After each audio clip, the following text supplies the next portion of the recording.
అలారా మీ జీవితంలో కీలక మలుపు పశ్చాత్తాపం. యేసునే మార్గం. వినండి, బైబిల్ ఇలా చెబుతోంది, but of him or ye in Christ Jesus. మొట్టి కొరిన కలుగువన్ తండ్రి.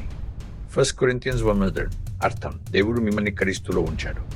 ఇది మీ బలం వల్ల కాదు, ఆయన కృపల్లే. ఈ తక్షణం దేవుడు పరిశుద్ధుడు, తీర్పు నిజమే, ఇప్పుడు లభిస్తుంది. పశ్చాత్తాపం శిక్ష కాదు, హృదయం మార్డన్. ఇది మిమ్మల్ని యేసుకు తిప్పి ఇతర వాడి నుంచి దూరం చేస్తుంది.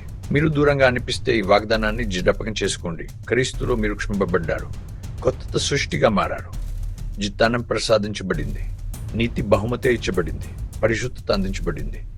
దేవుడు మిమ్మల్ని క్రీస్తులోకి కలిపాడు, అది ఆయన ఖ్యాప్. మీరు తిరిగి వస్తే ఆయన స్వాగతిస్తాడు. చిన్న భిన్నమైన హెల్డింగ్ లేవనెత్తబడుతుంది. మీరు స్పందించాల్సిన రోజు ఇవారే. ఒప్పుకోండి, యేసును నమ్మండి. ఎటువంటి గొప్ప ఆచారాలు లేవు, కేవలం వినే హృదయం. క్రీస్తు వైపు ఒక నిజమైన అడుగు. ఈ పిలుపుకు మీరు సమాధానం ఇస్తారా? అవును అని చెప్పి ప్రారంభించండి. ప్రభువైన యేసు, నేను పశ్చాత్తాపడుతున్నాను, నా జీవితంలోకి రండి. దేవుడు ఎదురు చూస్తున్నాడు.